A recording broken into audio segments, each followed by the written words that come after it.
kembali di dalam ibadah online Malam Permintaan Doa bersama dengan Jemaat Tanjung Perak, Surabaya. Puji Tuhan dan terima kasih untuk kehadiran saudara-saudara sekalian, anggota jemaat yang telah hadir tepat pada waktunya untuk bergabung bersama-sama dalam perbaktian kita pada malam hari ini. Kami juga mengucapkan selamat bergabung bagi semua tamu-tamu yang telah hadir pada malam hari ini bersama-sama dengan Jemaat Tanjung Perak, Surabaya. Kita akan ikuti perbaktian kita pada malam hari ini, dan pembawa firman kita pada malam hari ini adalah Pendeta Hengki Wijaya, yang saat ini bertugas sebagai Ketua Daerah Sumatera Kawasan Selatan, yang berkedudukan di Palembang, Sumatera Selatan. Sebelum kita akan mulaikan perbaktian kita pada malam hari ini, mari kita berdoa di dalam hati kita masing-masing.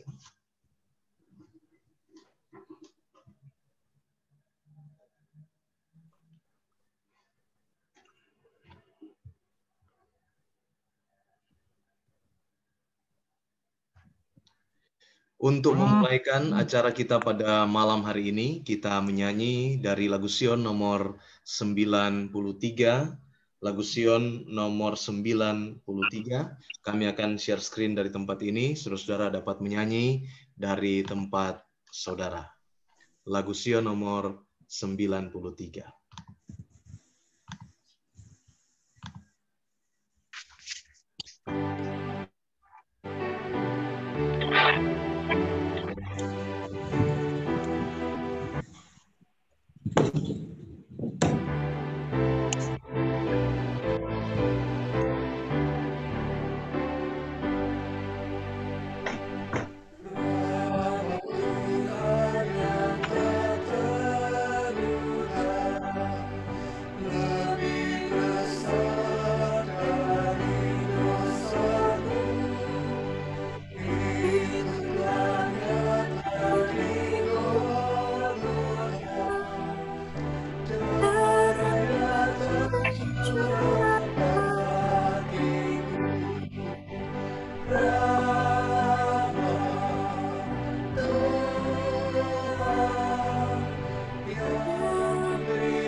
Sebagai doa buka, kami minta kesediaan Tante Enda untuk pimpin kita di dalam doa pembukaan.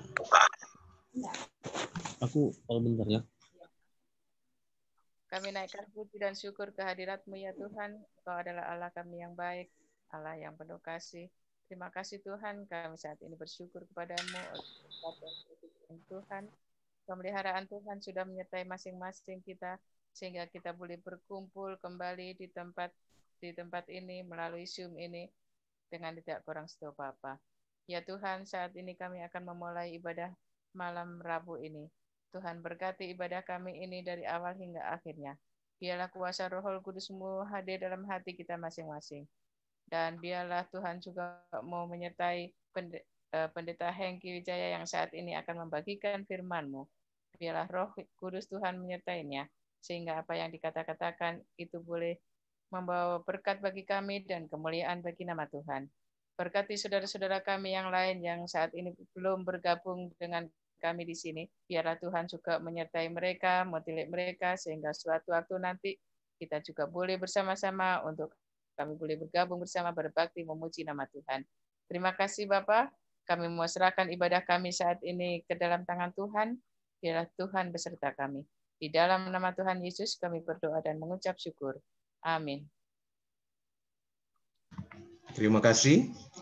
Saat ini kita akan mengikuti lagu tema kita sebelum kita akan mendengarkan firman Tuhan yang akan disampaikan oleh Pendeta Hengki Wijaya.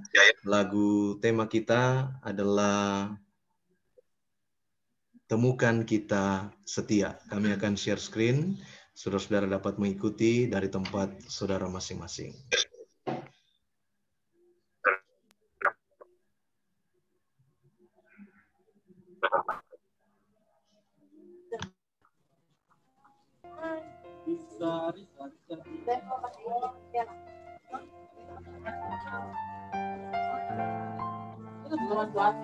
Tapi ini pendek. Coba plastiknya. Enggak. Berapa lagi?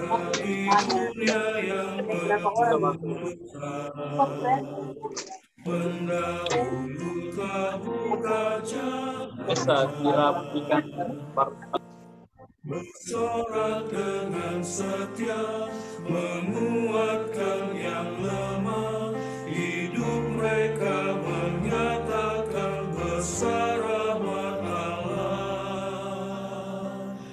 Dikelilingi limpahnya saksi setia, kita bertanding bukan untuk hadiah. Mereka berikan panutan, kita akan teruskan warisan kesetiaan, hidup kesalehan.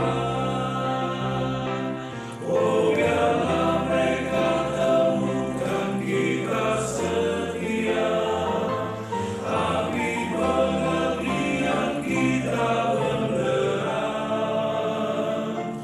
Jika kita menuntun, mereka percaya, dan hidup kita ilham ketaatan. Oh biarlah mereka temukan kita setia. Harapan dan mimpi datang dan pergi, apa yang kita tinggalkan teruji. Petunjuk yang ditemukan, kenangan yang terungkapkan, menjadi terang penuntun menuju kebenaran. Oh biarlah mereka temukan kita setia, api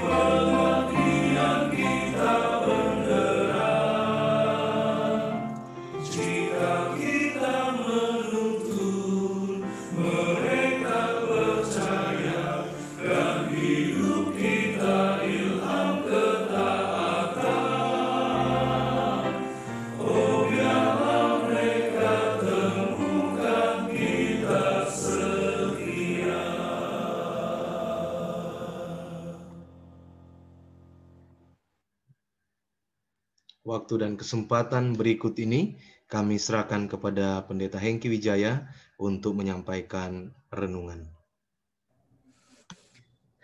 Baik, Shalom. Selamat malam Bapak Ibu Saudara-saudara yang dikasih oleh Tuhan. Shalom. Selamat malam. Selamat malam.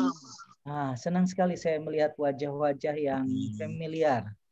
Bertahun-tahun kita bersama-sama, jadi wajah yang tidak asing, dan saya tahu ini adalah wajah-wajah orang-orang yang baik, yang umat Tuhan yang dikasih oleh Tuhan.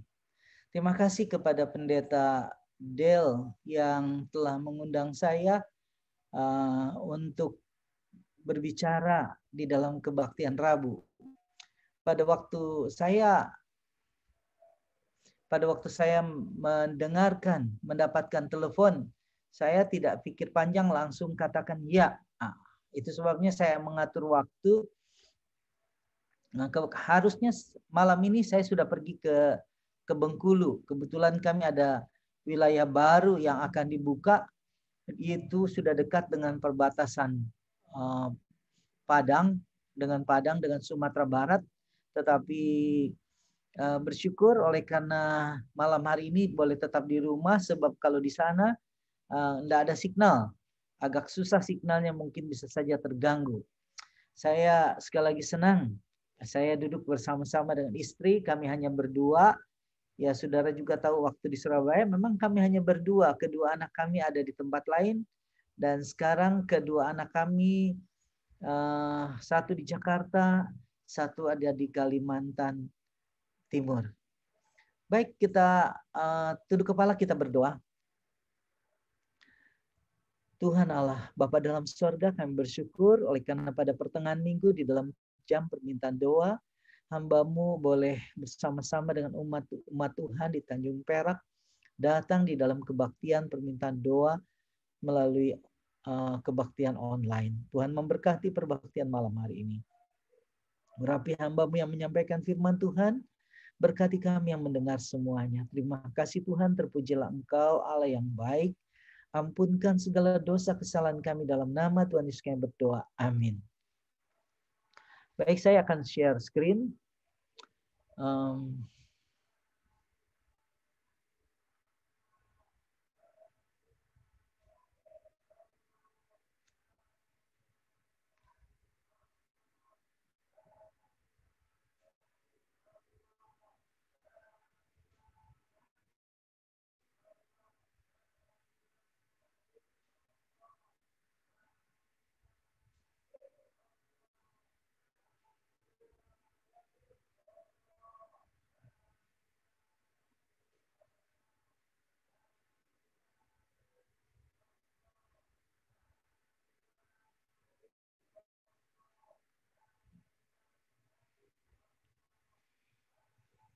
Baik, boleh terlihat screen-nya? Ya, bisa, Sir. Silakan. Oke, baik.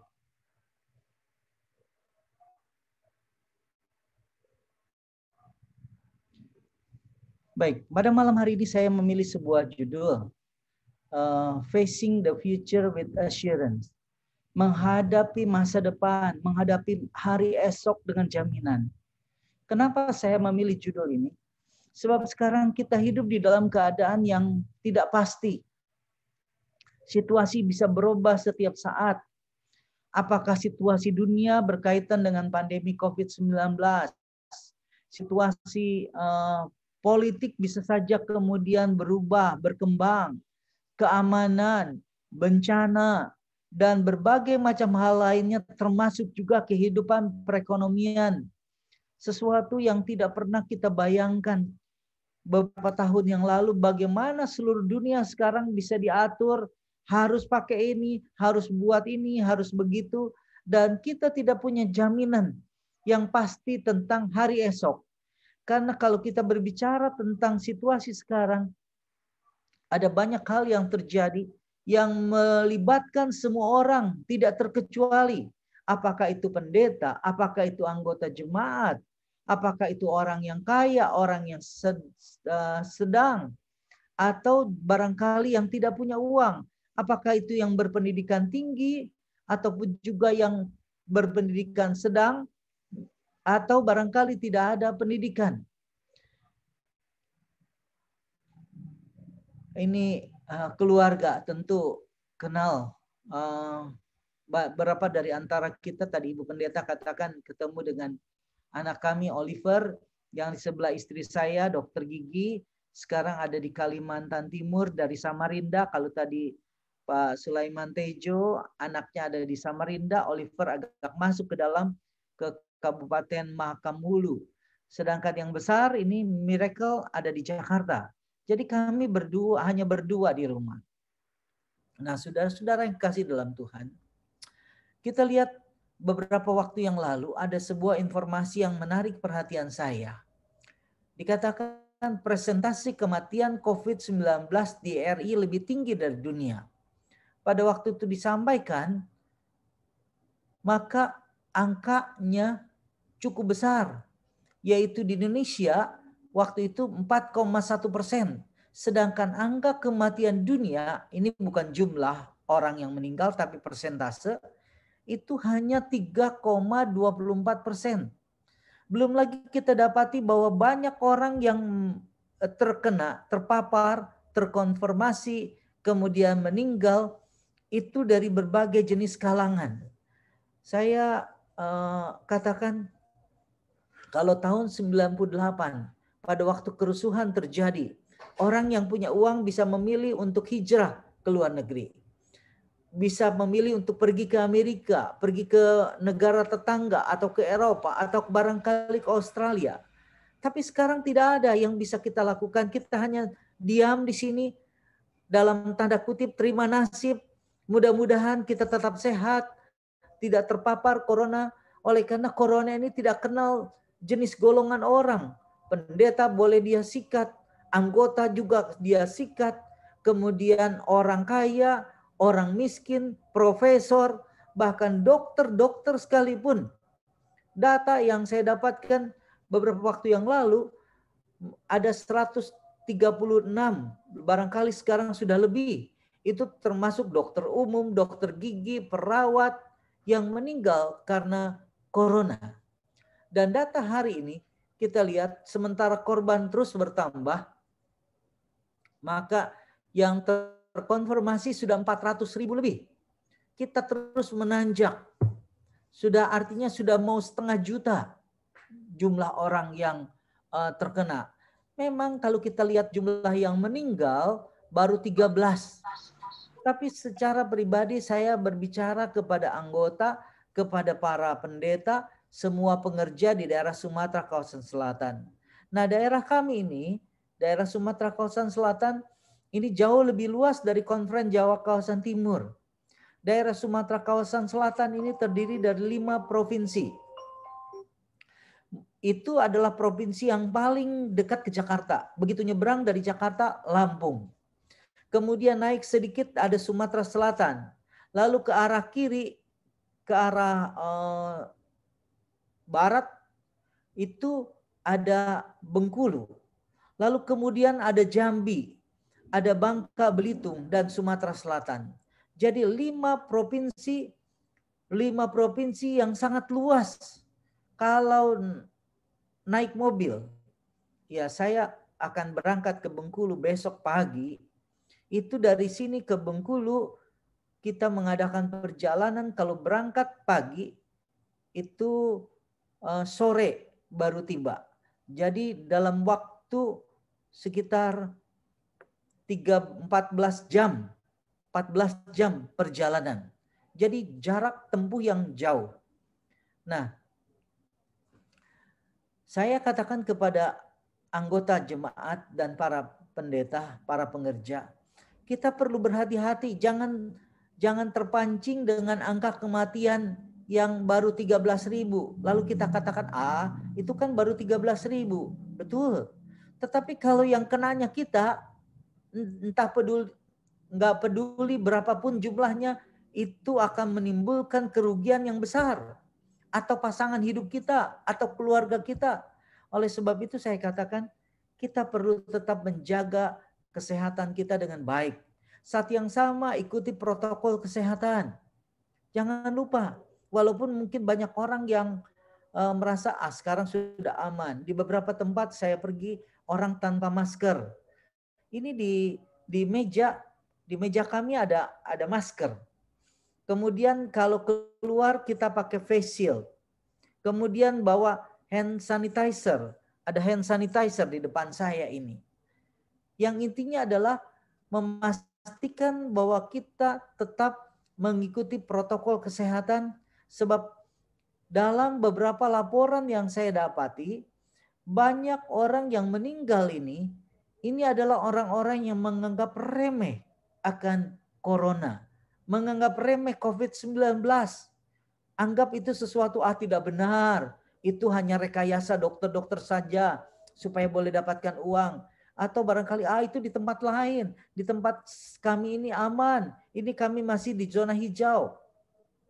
Yang berbahaya sekarang yang perlu diwaspadai adalah adanya orang-orang yang tanpa gejala.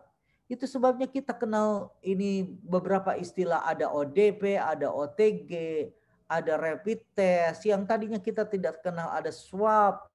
Kemudian satu hal yang paling menarik buat saya adalah WFH. WFH itu pemerintah katakan, dunia katakan work from home. Wah, jadinya orang susah kan harus kerja dari rumah. Orang-orang kemudian kehilangan mata pencaharian. Tetapi saat yang sama saya katakan, kita ambil hikmahnya. Work from home ini adalah buat kami worship from home. Kita beribadah dari rumah. Seperti yang saudara dan saya lakukan sekarang, kita berbakti dari rumah. Dan kita ambil hikmahnya, saya bisa melihat sebuah wajah yang saya kenal saat bersamaan sekarang. Saya tidak perlu datang ke Surabaya jauh-jauh. Saudara-saudara tidak perlu datang ke Palembang. Ini kantor pusat daerah Sumatera kawasan selatan dengan 73 gereja itu ada di Palembang. Kota Ampera, Sungai Musi yang terkenal dari sini. Empe-empe yang terkenal di sini. Kalau ada yang kebetulan datang ke Palembang, silahkan. Welcome, datang ke tempat kami di Jalan Prata nomor 2 atau telepon saya. Atau worship from home ini sesuatu yang mendatangkan keuntungan buat kita. Mengurangi biaya, bisa bertemu dengan orang banyak sekaligus. Dalam satu sabat saya pernah khotbah sampai 5 sekaligus. Bukan sekaligus, maksudnya dari pagi mulai dari jam 5 terus sampai jam 8:30, berakhir jam 9 malam. Ada 5 kali. Dan itu di berbagai tempat yang kalau dalam keadaan normal sangat tidak mungkin. Saya berbicara di Lampung. Setelah dari Lampung saya ke Jakarta. Dari Jakarta saya pergi ke Belanda. Saya diminta untuk bicara di Belanda. Lalu kali malamnya saya bergabung dengan Palembang. Rata-rata bisa 3, 4, 5 kali. Lebih banyak. Jadi dengan demikian worship from home ini menolong kita untuk mengambil lebih banyak waktu di rumah bersama dengan pasangan. Dengan istri kita, dengan suami kita. Lebih banyak kita ambil waktu untuk membaca Alkitab. Lebih banyak kita ambil waktu untuk berdoa. Data dari kerugian akibat corona dikatakan beberapa waktu yang lalu tembus rekor 46 perusahaan raksasa bangkrut gara-gara corona.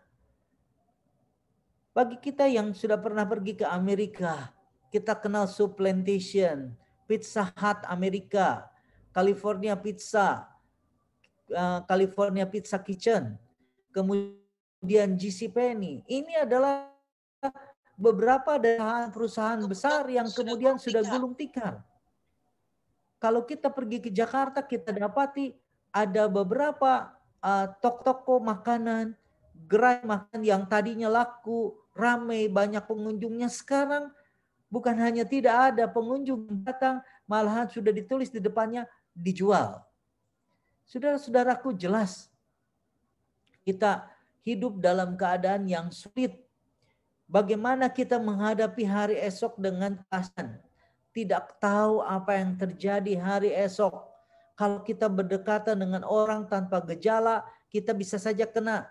Kemudian kalau kita mempunyai apa yang disebut sebagai komorbid, penyakit bawaan, apakah itu hipertensi, apakah itu diabetes, apakah itu jantung, apakah itu autoimun, wah, itu virus itu numpang dan menyebabkan orangnya langsung dalam keadaan yang parah. Bahkan beberapa cukup banyak yang meninggal dunia. Nah, malam hari ini kita mau belajar bagaimana tentang satu orang yang menghadapi masa depan yang tidak pasti. Nah, ini adalah keluarga, ini kisah tentang Ishak. Kita tahu Ishak adalah anak Abraham. Pada umur 40 tahun Ishak menikah dengan Ribkah. Saya percaya kita tahu jalan ceritanya. Kemudian keluarga ini mendapatkan 2 orang anak, Esau dan Yakub. Dan inilah keluarganya, keluarga Esau. Keluarga Ishak. Ishak dengan istrinya, kemudian Esau dengan Yakub. Dan di dalam Alkitab disebutkan bagaimana Tuhan memberkati. Sehingga sampai 100 kali lipat. Jelas bahwa Ishak sangat diberkati oleh Tuhan. Nah, yang mau kita lihat adalah anaknya. Anak daripada Ishak, Esau dan Yakub. Ini berbeda di dalam kepribadian. Mereka juga berbeda di dalam hobi. Esau dan Yakub ini. Kalau Esau itu hobinya outdoor dia. Berburu, melakukan pekerjaan laki-laki, seorang jantan. Tetapi Yakub berbeda. Dia itu suka pekerjaan di rumah. Dia dekat ibunya. Dia dekat dengan maminya. Dia menolong ibunya melakukan pekerjaan di rumah. Sehingga kita dapati Alkitab menceritakan bagaimana Esau satu kali menukar hak kesulungannya dengan semangkuk sup kacang merah. Tetapi bukan hanya itu saja. Akhirnya Esau dendam kepada Yakub, bahkan berencana untuk membunuh adiknya. Kita boleh lihat di dalam Kejadian 27 ayat 41. Kenapa? Oleh karena ternyata sang ayah memberikan berkatnya bukan kepada Esau yang anak sulung, tetapi kepada Yakub. Sehingga akhirnya semakin bertumbuk dendam itu ada di dalam diri Esau dan dia rencana membunuh adiknya. Kita lihat di dalam Kejadian 28 ayat 1, 3, dan 4. Bagaimana pesan dari Yakub, berkat dari Yakub. Saya meng-highlight beberapa teks di sini. Kemudian Ishak memanggil Yakub lalu memberkati dia serta berkata, janganlah engkau kawin dengan gadis Kanaan. Ini pesan yang pertama. Karena Yakub akan meninggalkan rumah, maka pesan Ishak yang pertama adalah jangan engkau kawin dengan gadis Kanaan. Saya mau katakan juga kepada orang-orang muda yang ada di Tanjung Perak. Kalau cari pasangan, cari yang ada di dalam. Saya tadi sempat lihat ada Gerdo, anaknya Pendeta Tutri Tumangkeng. Dapat pasangannya di dalam. Memang barangkali secara sepintas kalau di luar itu kelihatannya yang di luar itu lebih menarik. Di luar rumput itu lebih hijau rumputnya. Tetapi jangan lupa bahwa di luar lapangan atau di luar daripada pagar itu ada bahaya, ada serigala. Dan kita dapatkan banyak cerita bagaimana yang menikah dengan orang yang tidak seiman, yang menikah dengan yang bukan Advent, kemudian pada akhirnya hilang. Memang ada pengecualian beberapa. Tetapi secara umum saya mau katakan pada malam hari ini, orang-orang muda cari yang ada di dalam. Karena apa? Karena pesan dari Ishak kepada Yakub, jangan engkau kawin dengan gadis Kanaan. Kemudian yang berikut, Tuhan memberkati engkau dan keturunanmu. Belum menikah, belum punya anak, Tetapi dikatakan Tuhan memberkati engkau dan keturunanmu. Jadi berkat itu datang dari Tuhan. Itu sebabnya mesti kita ingat bahwa berkat itu bukan oleh karena kita sarjana, bukan oleh karena kesanggupan kita, bukan oleh karena kemampuan kita. Saya hebat ini, saya bisa kerjakan ini, semua saya bisa kerjakan. Itu sebab kalau saya sukses sekarang ini adalah oleh karena kerja keras saya. Jangan lupa bahwa berkat itu datang dari Tuhan. Kemudian dikatakan dalam ayat ini, semoga engkau memiliki tanah yang kau diami ini. Lalu kalau Tuhan sudah memberkati, memberikan keturunan, kenapa kita khawatir bahwa Tuhan tidak akan memberikan kepada kita tanah, tempat untuk kita tinggali? Pada waktu itu dijanjikan kepada Yakub, Yakub ini adalah akan meninggalkan rumah, tidak bawa warisan. Mari kita lihat perjalanannya. Di dalam Kejadian 28 ayat 10, maka Yakub berangkat dari Beersheba dan pergi ke Haran. Tinggal di Beersheba, dia pergi ke Haran. Berapa jauh jarak dari Beersheba ke Haran? Menurut para ahli dikatakan itu sekitar 3 minggu perjalanan, oleh karena jaraknya sekitar 724 km. Saya coba bandingkan jalan tol Jakarta-Surabaya, 741 km. Hanya dalam hitungan jam. Tetapi zaman itu, zaman di mana Yakub mengadakan perjalanan, belum ada jalan tol, belum ada kendaraan. Sehingga dia harus menempuh perjalanan darat yang penuh dengan resiko. Coba bayangkan saudara-saudara. Yakub menghadapi bahaya di rumah. Abangnya mau bunuh dia. Tetapi apabila dia tinggalkan rumah, bukan tidak ada bahaya. Ada bahaya di perjalanan. Jadi dia menghadapi bahaya di rumah, bahaya di perjalanan.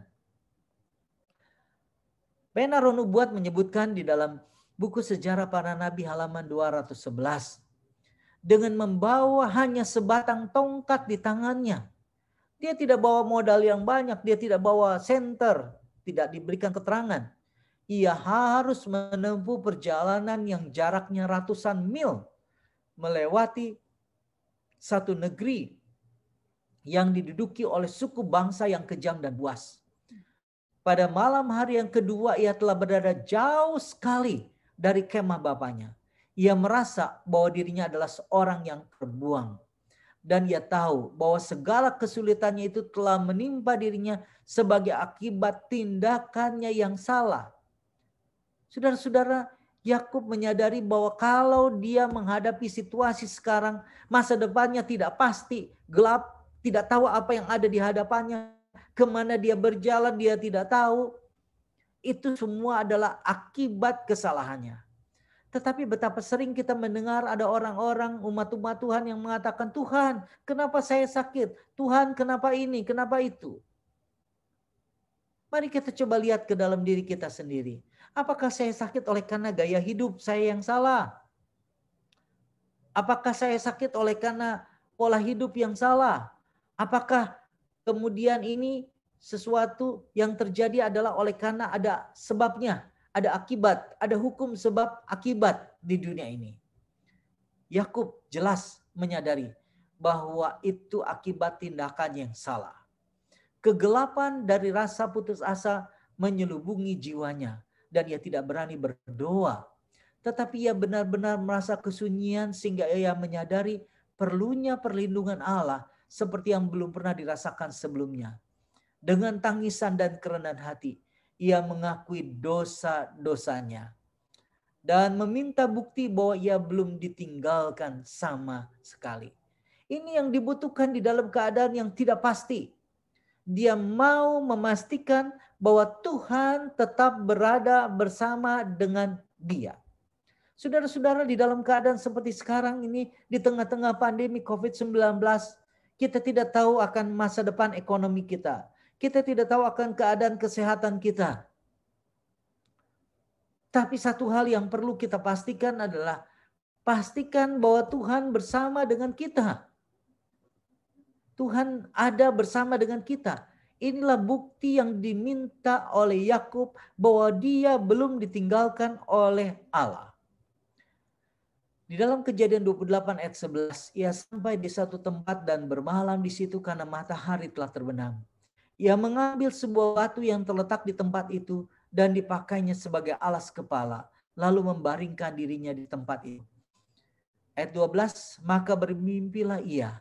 Di bumi ada didirikan sebuah tangga yang ujungnya sampai di langit, dan nampaklah malaikat-malaikat Allah turun naik di tangga itu. Hari kedua, di dalam keadaan yang saya bisa bayangkan, mungkin sepanjang perjalanan dia menangis. Dia itu adalah anak mama, anak mami, biasa di rumah, kebutuhannya dilayani, semuanya tersedia di rumah, aman semuanya di rumah. Tetapi apabila dia tinggalkan rumah, oh bahaya di jalan. Perjalanan yang menakutkan. Tidak tahu akan hari depannya, tidak punya kepastian tentang hari esok. Tetapi pada hari kedua, pada waktu dia di dalam keadaan yang saya percaya masih dalam keadaan takut, mungkin menangis sepanjang jalan, dia mendapatkan jaminan dari Tuhan. Bagaimana malaikat turun naik, bukan naik turun. Malaikat turun dari sorga untuk memberikan kepastian kepada Yakub bahwa Tuhan tetap berada bersama dengan dia. Di dalam ayat 13, berdirilah Tuhan di sampingnya dan berfirman, akulah Tuhan Allah Abraham, nenekmu dan Allah Ishak. Tanah tempat kau berbaring ini akan kuberikan kepadamu dan kepada keturunanmu. Yang pertama kali Allah lakukan kepada Yakub adalah Tuhan katakan, akulah Tuhan Allah Abraham, nenekmu dan Allah Ishak. Untuk memastikan bahwa inilah Allah yang sama yang sudah memberikan berkat kepada Abraham, yang sudah memberkati Ishak. Orang-orang muda, kita perlu belajar dari orang tua kita. Perlu mendengarkan pengalaman mereka. Bagaimana mereka berjalan bersama dengan Tuhan pada waktu yang lalu. Sehingga kalau kita mendengarkan sekarang, akulah Tuhan daripada ayahmu, akulah Tuhan daripada ibumu, maka kita boleh percaya bahwa Tuhan yang sama yang sudah memberkati ayah kita, memberkati opa kita, memberkati opung kita, memberkati oma kita, tante kita, akan melakukan yang sama kepada kita. Kemudian yang berikut dikatakan, tanah tempat engkau berbaring ini akan kuberikan kepadamu dan kepada keturunanmu. Ini janji tentang hari esok. Bagaimana Tuhan akan memberikan tanah. Ayat 14. Keturunanmu akan menjadi seperti debu tanah banyaknya. Belum menikah. Bahkan satu anak pun belum ada. Tapi dikatakan keturunanmu akan menjadi seperti debu tanah banyaknya. Itu artinya adalah berkat yang limpah dari Tuhan. Berkat kepada Yakub menyangkut keturunan. Dan kau akan mengembang ke sebelah timur, barat, utara, dan selatan. Dan olehmu serta keturunanmu semua kaum di muka bumi akan mendapat berkat. Ayat 15. Sesungguhnya aku menyertai engkau, dan aku akan melindungi engkau kemanapun engkau pergi. Saudara-saudara, ini janji yang luar biasa. Aku menyertai engkau. Waduh, luar biasa. Kalau ini dikatakan kepada pendeta Del, aku menyertai engkau. Kalau ini dikatakan kepada jemaat, aku menyertai engkau. Dan aku akan melindungi engkau kemanapun engkau pergi. Wah, kita memiliki jaminan untuk hari esok. Facing the future with assurance. Kita bisa menghadapi hari esok dengan satu keyakinan. Menghadapi hari esok dengan satu jaminan, dengan satu kepastian. Bahwa Tuhan bersama dengan kita. Tuhan beserta kita. Ini adalah jaminan yang Tuhan berikan kepada Yakub. Dan Tuhan mau berikan jaminan ini juga untuk kita. Ketika Yakub bangun dari tidurnya, berkatalah ia, sesungguhnya Tuhan ada di tempat ini dan aku tidak mengetahuinya. Ia takut. Takut ini dalam bahasa Ibrani-nya adalah yarai. Yarai ini adalah to refer, memuja, menghormati. Apa tempat itu? Tanah yang kosong. Ada batu yang dijadikan sebagai alas kepala. Tempat itu barangkali tidak bersih 100%. Bisa saja ada ranting-ranting, ada semak-semak, mungkin saja ada kotoran binatang. Tetapi pada waktu Yakub bangun, lalu dia bertemu dengan Allah di tempat itu, bertemu dengan Tuhan, dia katakan, ini adalah tempat rumah Tuhan. Dikatakan, ini pintu gerbang sorga. Itu sebabnya di dalam ayat 18, keesokan harinya pagi-pagi Yakub mengambil batu yang dipakainya sebagai alas kepala dan mendirikan itu menjadi tugu dan menuang minyak ke atasnya. Saya kira keadaan kita sekarang jauh lebih baik daripada Yakub. Bukan hanya dia tidak memiliki masa depan gelap gulita yang ada di hadapannya. Dia tidur dengan batu. Saya percaya tidak ada seorang pun anggota di Tanjung Perak yang tidur dengan alas batu. Kita tidur di ranjang yang empuk. Kita punya bantal yang empuk. Kita punya makanan untuk hari ini. Kita punya makanan untuk hari esok. Kenapa kita mesti khawatir? Kenapa kita mesti takut?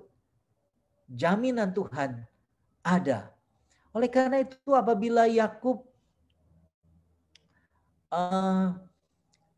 mengatakan bahwa tempat ini, Tuhan ada di tempat ini, dia menyadari bahwa satu tempat disebut sebagai rumah Allah bukan oleh karena kemegahannya, bukan oleh karena kemewahannya, tetapi oleh karena Tuhan hadir. Itu sebabnya setiap kali sahabat pada waktu kita beribadah, kita mengenal tulisan ini. Tetapi Tuhan ada di dalam bait yang kudus, berdiam dirilah di hadapannya ya segenap bumi. Kita perlu mengajak anggota keluarga kita untuk melakukan penghormatan terhadap rumah ibadah. Apakah itu ruko, apakah itu gereja biasa, apakah itu gereja yang bagus. Jangan lupa bahwa faktor yang paling penting adalah Tuhan hadir. Pendeta ini apa? Ya. Wijaya. Iya. Ia menamai tempat itu Bethel. Dulu nama kota itu Luz. Ayat Kejadian 28 ayat 19. Jadi dia menamai tempat itu Bethel. Kenapa? Bethel itu artinya rumah Tuhan. Kita punya rumah Tuhan di gereja. Pada waktu kita berbakti di rumah, kita jadikan rumah kita itu rumah Tuhan oleh karena Tuhan hadir. Oleh sebab itu, kita harus melakukan ibadah dengan penuh rasa hormat. Nasar Yakub di dalam Kejadian 28 ayat 20. Lalu bernasarlah Yakub. Jika Allah akan menyertai dan akan melindungi aku di jalan yang kutempuh ini, memberikan kepadaku roti untuk dimakan dan pakaian untuk dipakai, sehingga aku selamat kembali ke rumah ayahku, maka Tuhan akan menjadi Allahku. Dan batu yang kudirikan sebagai tugu ini akan menjadi rumah Allah. Dari segala sesuatu yang kau berikan kepadaku akan selalu kupersembahkan 1/10 kepadamu. Keterangan tentang hal ini dalam buku Sejarah Para Nabi halaman 214. Dalam hal ini Yakub bukanlah berusaha untuk mengemukakan syarat-syarat yang harus dipenuhi oleh Allah. Tuhan telah menjanjikan kemakmuran kepadanya. Dan nazar ini merupakan satu ungkapan sebuah hati yang dipenuhi oleh rasa syukur atas jaminan kasih serta rahmat Allah. Dengan demikian kita menyadari bahwa kalau kita memberikan persembahan, kita mengembalikan persepuluhan, kita memberikan ucapan syukur, bukan supaya kita selamat, tetapi oleh karena kita sudah selamat. Ini adalah ucapan syukur. Sama seperti yang dilakukan oleh Yakub. Bukan supaya dia memberikan persyaratan supaya ini yang harus dipenuhi oleh Allah. Tetapi ini adalah ungkapan hati yang dipenuhi oleh rasa syukur. Baik, saya ingin kita melihat sebuah lagu.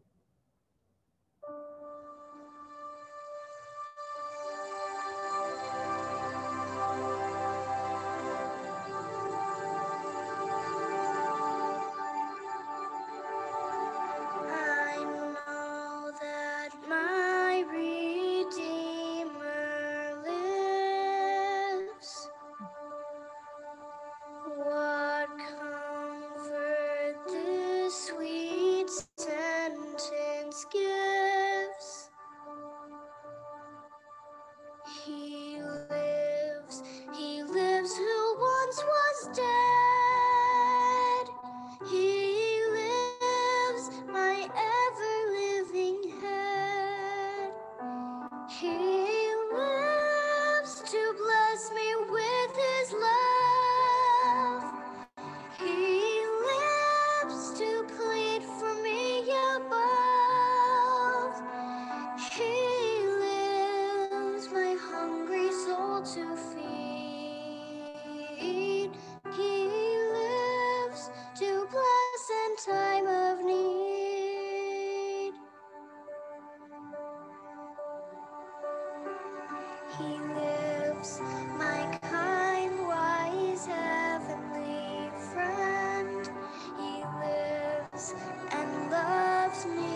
all blessings to impart.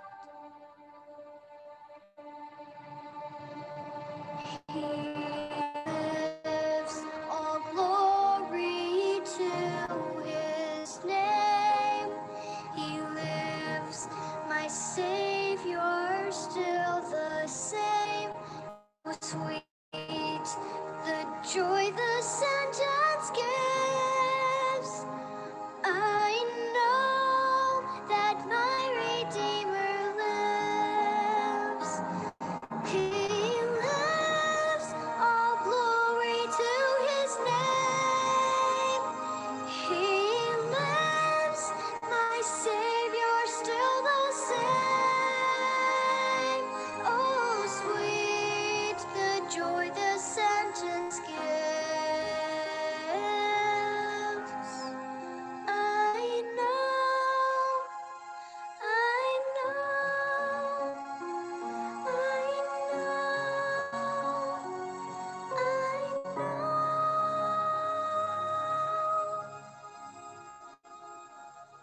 that my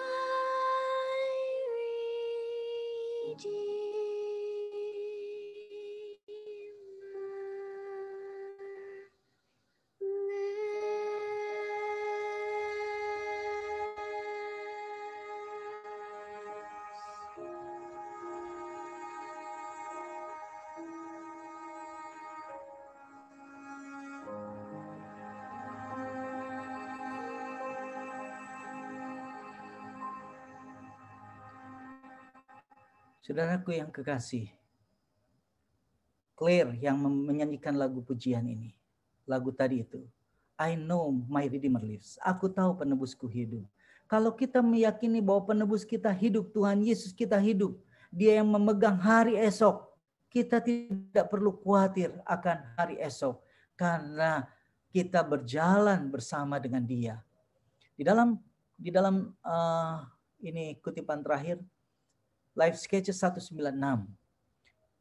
We have nothing to fear for the future, except as we shall forget the way the Lord has led us and His teaching in our past history. Kita tidak perlu khawatir hari esok kecuali kita sudah lupa bagaimana pimpinan Tuhan pada waktu yang lalu kepada kita dan pengajarannya. Kalau kita lihat ke belakang, kita lihat bagaimana Tuhan memberkati kita, menjaga hingga saat ini. Kita percaya bahwa kita bisa menghadapi hari esok, facing the future with assurance, bersama dengan Tuhan Yesus. Tuhan memberkati kita. Terima kasih untuk firman Tuhan yang sudah disampaikan oleh Pendeta Hengki Wijaya. Boleh memberikan kekuatan bagi kita semua untuk kita boleh menghadapi masa depan bersama-sama dengan Tuhan, dengan optimis, dan tentunya pasti Tuhan akan memberkati kita sesuai dengan apa yang sudah disampaikan dalam renungan tadi. Baik, saudara-saudara yang dikasihi oleh Tuhan Yesus Kristus, pada saat ini kita akan memberikan kesempatan dalam ruang kesaksian untuk saudara-saudara yang mau bersaksi. Kami berikan kesempatan. Yang pertama mungkin kami berikan kesempatan kepada Saudara Moses Silalahi untuk boleh menyampaikan kesaksian, baru kemudian diikuti dengan saudara-saudara yang lain. Silakan. Selamat malam bagi kita semua. Yang berjumpa dengan Bapak Ibu. Terima kasih atas undangannya dari Pendeta Del. Saya boleh memberikan kesaksian. Perkenalkan, nama saya Moses Silalahi. Saya sekarang tinggal di Jakarta. Dan saya pernah mengikuti pelatihan misionaris yang ada di Medan, Angkatan 8. Praitno ya. Tondo. Enggak Tondo. Saya mempunyai Praitno. Tondo. Indah. Misi yaitu ada di Kalimantan Barat, tepatnya di Suti Semarang. Saya waktu itu sangat rindu untuk boleh belajar bagaimana menjadi seorang misionaris. Dan Dan saya mengikutinya dan saya dikirim dengan partner saya dan kami berdua dikirim ke sana.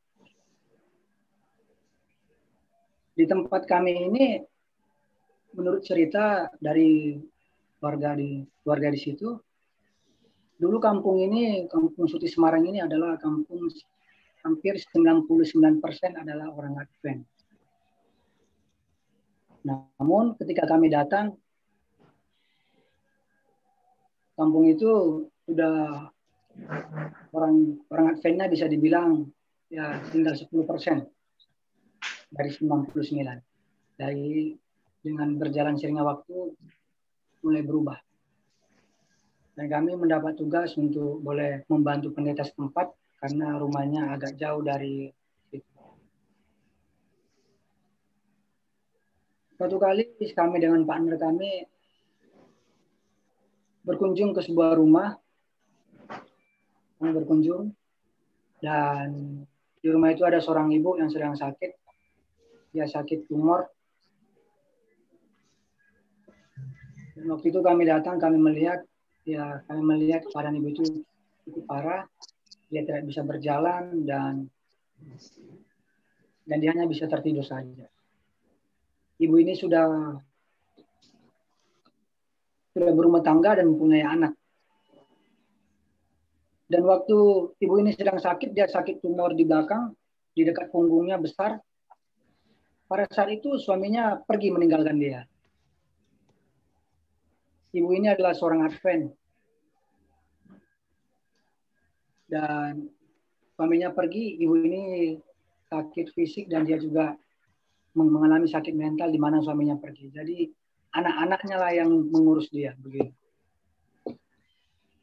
Karena kami boleh diajar di kampus misionaris untuk boleh membantu, kami boleh bantu dengan seadanya, dengan bekal kami yang ada 2018 mendoakan, begitu juga dengan memberikan pengobatan. Dan ketika kami mencoba mengobati, ya kami tahu bahwa hasilnya tidak cukup. Ya, selama 4 bulan lebih kami tidak melihat ada perubahan dalam diri ibu itu. Dan saya dengan partner, kami mulai menyerah. Kami juga malu begitu, karena kami menolong tapi tidak sampai sembuh begitu. Malu dilihat oleh orang-orang lain, warga-warga di situ. Dan kami tidak tahu harus berbuat apa lagi. Kami sudah berikan pengobatan, doa dengan seadanya. Namun ibu ini tidak memiliki ada perubahan. Jadi suatu kali, karena sudah begitu lama, sudah hampir 4 bulan, suatu kali ketika saya makan, saya mencoba untuk berpikir apa yang harus kami lakukan lagi. Akhirnya saya teringat bahwa saya belum memberikan semuanya begitu. Sehingga belum ada perubahan. Tuhan mengatakan bahwa saya belum memberikan semuanya. Kemudian saya berpikir untuk boleh mengumpulkan uang untuk operasi ibu itu. Bawa ibu itu ke rumah sakit. Perjalanan dari tempat kami itu ke rumah sakit, jalannya juga cukup terjal karena masih daerah. Di sana belum ada listrik. Jadi ke kota itu membutuhkan waktu 4 jam baru bisa ke kota, belum ke rumah sakitnya. Saya berpikir untuk membantu ibu ini dalam hal operasi. Tapi kami tidak punya uang cukup, stipend kami juga pas-pasan untuk biaya hidup. Akhirnya Tuhan bilang sama saya bahwa saya masih punya laptop begitu. Saya bawa laptop ke Mission Field. Namun laptopnya ini setengahnya adalah uang saya, setengah lagi ada uang donatur. Donatur saya dia berikan setengah uangnya. Dan saya berencana untuk menjual laptop saya untuk bisa biaya operasi ibu ini. Karena saya pikir tidak ada rencana lain lagi. Dan saya menelepon donatur saya katakan saya mau jual laptop. Saya minta maaf karena ada kebutuhan sesuatu. donatur saya mengatakan, kamu butuh berapa kamu pengen jual berapa laptopnya katanya. Saya bilang saya mau jual 2 juta laptopnya. Oke, katanya laptopnya jangan jual, biar saya kirim 2 juta katanya.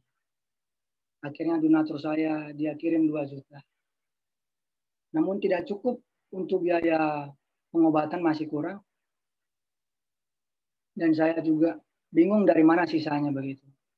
Akhirnya saya mencoba untuk menghubungi ketua jemaat di situ. Kebetulan sekretaris jemaat adalah sekretaris desa. Sekretaris desa saya bilang sama sekretaris desa bahwa saya sudah kumpulkan dana begini, karena dia sekretaris gereja juga. Akhirnya dia bilang dia ada rencana untuk mengumpulkan dana seluruh desa.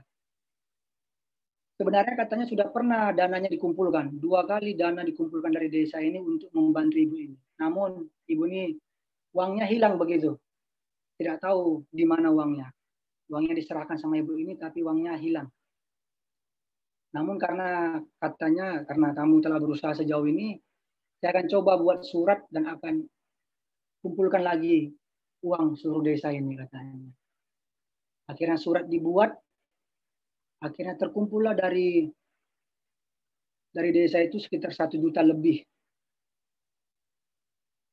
Kemudian saya mencoba lagi menghubungi teman-teman saya yang misionaris. Saya bilang saya ada butuh bantuan.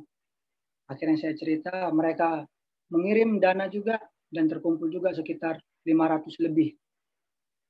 Akhirnya terkumpullah dana seluruhnya sekitar 3,5 juta, hampir 4 juta. Dan saya memberikan kepada ibu ini supaya dia bisa berobat ke rumah sakit. Akhirnya setelah itu kami serahkan uang itu kepada ibu itu, dan ibu itu boleh berangkat ke rumah sakit. Tapi ketika dia berangkat ke rumah sakit, waktu itu saya sudah dipindahkan dari tempat saya pelayanan, saya pindah ke tempat lain, jadi saya tidak sempat lihat ibu itu pulang dari rumah sakit. Ketika saya pindah tempat pelayanan, saya dapat telepon dari nomor yang tidak dikenal, waktu saya di pelayanan baru, dan ternyata itu adalah ibu itu. Dia bilang, Moses, saya sudah sembuh, tumornya sudah dioperasi dan sudah diangkat, dan saya sudah bisa jalan kembali katanya. Saya senang mendengarnya bahwa Tuhan mengasihinya juga. Dari situ saya belajar bahwa ketika Yesus boleh mengasihi saya, dia boleh memberikan yang terbaik, memberikannya semua, mengusahakan yang terbaik untuk saya. Meskipun saya tidak mencintainya, saya tidak mengenalnya lebih dalam, tapi dia boleh memberikan semuanya untuk saya. Saya boleh belajar artinya seperti itu. Semoga kesaksian ini dapat memberi berkat pada kita. Amin. Baik, terima kasih Saudara Moses Silalahi. Saudara Moses ini bekerja di satu lembaga pelayanan kesehatan yang bernama Shalem ya, Shalem. Kalau saudara tahu beberapa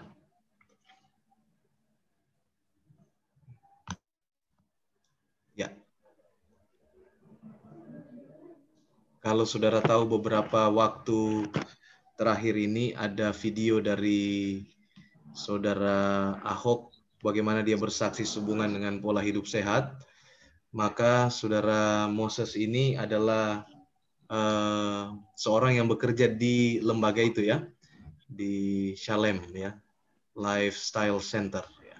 Puji Tuhan malam hari ini boleh bersaksi membagikan kesaksian untuk kita. Baik, yang kedua kami berikan kesempatan kepada Saudari Natalia untuk bersaksi. Apakah ada di tempat ini, Saudara Natalia? Saudara Natalia ini adalah seorang tenaga medis yang bekerja di rumah sakit yang akan menyampaikan kesaksian untuk kita juga. Silakan, Saudari Natalia. Boleh videonya dinyalakan dan di-unmute.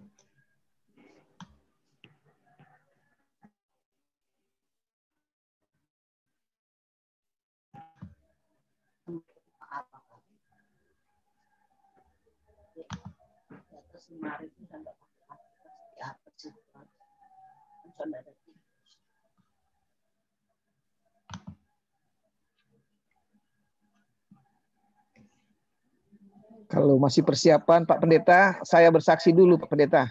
Oke, silakan sambil menunggu Natalia, kita ke Om Andris dulu. Silakan Om Andris. Baik, selamat malam Pak Pendeta Hengki. Puji Tuhan, saya tahun 2018 berkesempatan kapal saya, kebetulan saya sudah di kapal, masuk Palembang. Dan muat pupuk di Palembang.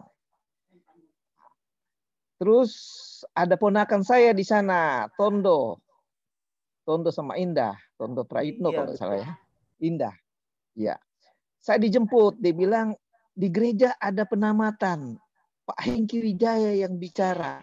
Saya cepat-cepat pergi ke sana Pak Pendeta. Tahun 2012 penamatan.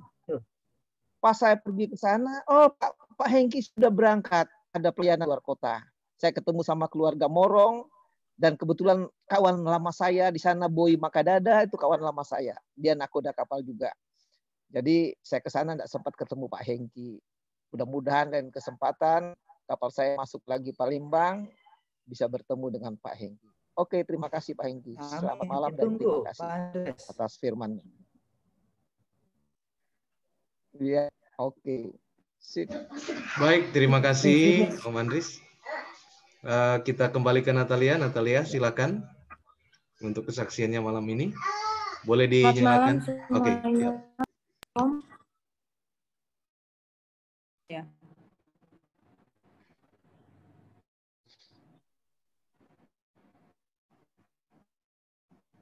Sudah terdengar Pendeta? Iya, silakan. Sudah kedengaran belum suaranya? Sudah kedengaran. Silakan. Sudah kedengaran ya? Sudah, silakan. Halo semuanya, selamat malam. Selamat malam. Ya, saya sedikit bersaksi tentang pelayanan kesehatan di rumah sakit. Nama saya Natalia, saya salah satu anggota bidan di rumah sakit Selam Medika yang di Juanda. Kami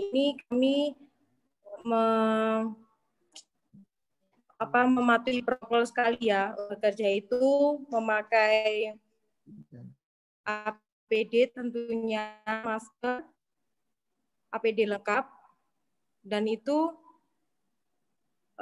kebanyakan pasien sebelum, saya kan dinasnya di rumah sakit inapnya, jadi itu pasien saya itu aman semua. Jadi setelah rawat inap, sebelum rawat inap itu harus di tes COVID dulu.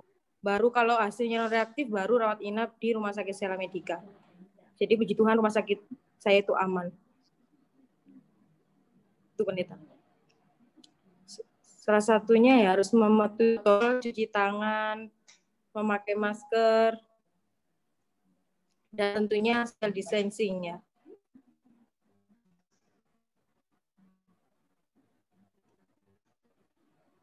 Ada yang ditanyakan, Pendeta? Oke, terima kasih. Terima kasih kesaksian yang sudah disampaikan. Natalia ini adalah jiwa yang baru dibaptiskan tahun ini menjadi anggota jemaat di jemaat kita di Tanjung Perak, dan dia bekerja di salah satu rumah sakit yang ada di Surabaya.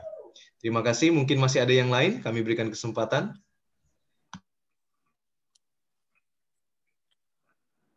Sudah, Pendeta. Ya, baik. Terima kasih. Kalau sudah tidak ada, kita akan berdoa syafaat. Kami minta kesediaan Pendeta Hengki untuk berdoa bagi kita semua pada malam hari ini. Tolong doakan jemaat kita, Jemaat Tanjung Perak, semua anggota jemaat, mulai dari para lansia yang ada di jemaat maupun yang ada di Agape. Tuhan berkati dalam kesehatan pada masa tua. Kemudian doakan anak-anak muda kita dalam mencari pekerjaan, dalam mencari pasangan hidup. Doakan juga anak-anak kecil yang dalam pertumbuhan. Dan tentunya doakan juga salah seorang anggota kita, Imtan Tahalele, yang saat ini dalam kondisi kurang sehat, sementara mengandung. Tuhan berkati kandungannya, Tuhan berkati Intan agar boleh sehat. Mungkin itu kesaksian, itu permohonan doa yang boleh kita doakan dan didoakan oleh Pendeta Hengki. Mungkin ada yang lain dari saudara-saudara, kami berikan kesempatan kalau ada hal-hal yang perlu didoakan sebelum kita berdoa.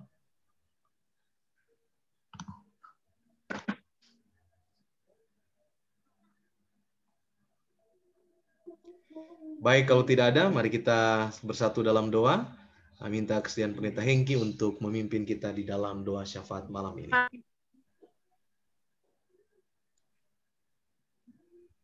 Tunggu pastor. Oh, masih ada? Silakan. Siapa? Mana sini? Saya. Jadi ada apa ya?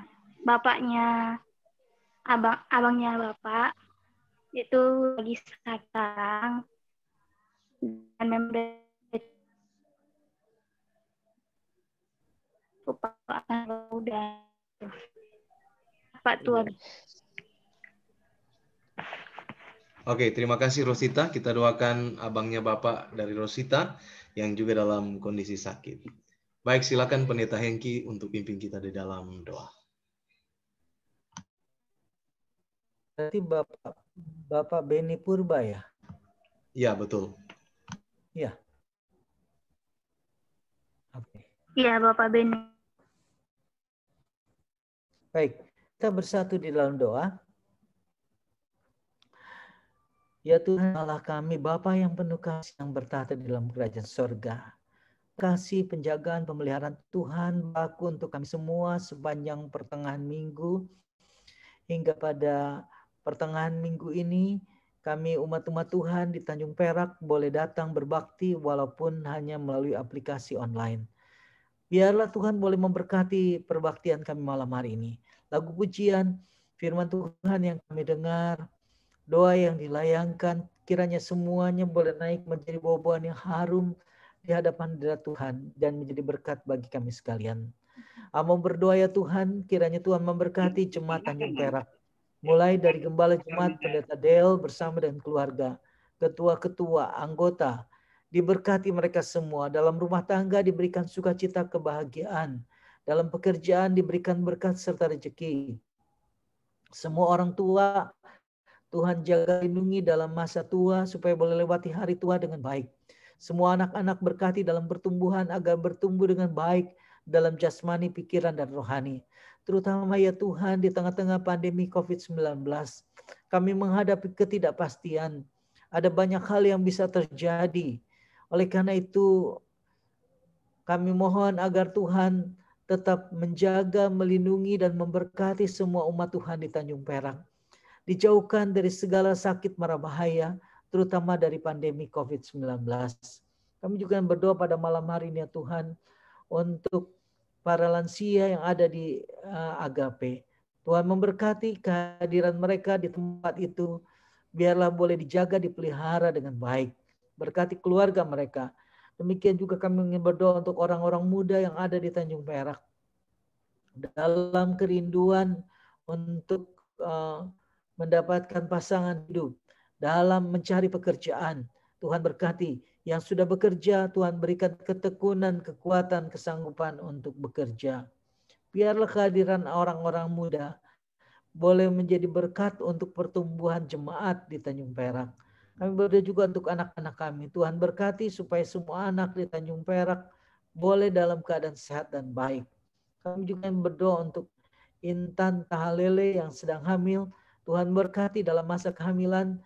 Apabila sang terganggu kesehatan, Tuhan berkati makanan, minuman, obat-obatan untuk kebaikan dan kesembuhannya. Kami juga berdoa untuk Bapak Beni Purba yang kami dengar dalam keadaan sakit menurut keponakannya di sini. Tuhan berkati semua tindakan, makanan, minuman, obat-obatan untuk datangkan kebaikan. Bapa di sorga, biarlah sementara kami tetap menggunakan fasilitas Zoom. Melalui online kami berbakti, kami beribadah. Namun biarlah ini tidak mengurangi semangat kami untuk datang menyembah Tuhan. Saat yang sama Tuhan nolong di tengah-tengah pandemi COVID-19, sementara kami berbakti dari rumah, kami justru lebih dekat pada Tuhan. Banyak menggunakan waktu untuk firman Tuhan, hanya waktu untuk berdoa, juga menggunakan waktu bersama dengan keluarga. Demikian juga kami menggunakan waktu untuk bersaksi, baik secara tatap muka ataupun melalui berbagai media sosial lainnya. Terima kasih oleh karena kesempatan yang indah boleh bersama-sama dengan umat Tuhan di Tanjung Perak. Biarlah berkat dari sorga boleh menjadi bagian daripada semua umat di Tanjung Perak dari sekarang sampai Maranatha. Ampunkan ya Tuhan segala dosa kesalahan kami. Dalam nama Tuhan Yesus kami berdoa. Amin. Amin. Amin. Terima kasih. Puji Tuhan, malam hari ini kita akan mengakhiri akan ibadah pertengahan minggu kita. Mari kita menyanyi lagu tutup kita, lagu Sion nomor 100, Marilah Bersukacita. Lagu Sion nomor 100, Marilah Bersukacita, sebagai lagu penutup kita.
Sebagai doa tutup, kami minta kesediaan Saudari Rosita Purba untuk pimpin kita di dalam doa penutup. Kita bersatu dalam doa. Bapa kami yang di surga, terima kasih Tuhan untuk malam permintaan doa ini. Tuhan, Engkau telah memberikan kami untuk firman-Mu yang boleh kami dengar, kiranya firman yang boleh disampaikan hamba-Mu melalui khotbah, bahkan juga kesaksian, kiranya Tuhan itu dapat menguatkan kami untuk lebih dekat kepada Tuhan dan menyiapkan diri masing menyambut datang untuk mengikuti. Termimpin kami semua dapat berada dan selalu di bawah perlindungan Tuhan. Ampuni dosa kami Bapa sepanjang hari ini, kami serahkan semuanya ini ke dalam tangan-Mu, di dalam nama Yesus kami berdoa dan mengucap syukur. Amin. Terima kasih. Puji Tuhan, kebaktian malam permintaan doa kita telah selesai. Terima kasih kepada semua yang sudah mengambil bagian. Doa buka Tante Enda, pembawa firman Pendeta Hengki, dan juga yang telah bersaksi tadi, Saudara Moses dan Saudari Natalia, dan Saudari Rosita yang telah menutup kita dalam doa, dan host kita pada malam hari ini yang telah bekerja di balik layar, Saudari Imas, terima kasih. Terima kasih semua kehadiran anggota jemaat dan tamu-tamu yang telah hadir. Penyampaian pengumuman jemaat untuk kebaktian Vesper hari Jumat nanti, kebaktian Vesper pada hari Jumat nanti, tanggal 30 Oktober, kita akan dilayani oleh Pendeta Andreas Suranto pada pukul 18.30. Kami harapkan semua bisa bergabung, semua anggota jemaat dan juga tamu-tamu yang telah hadir pada malam hari ini. Sekali lagi terima kasih, Tuhan memberkati kita semua. Selamat malam.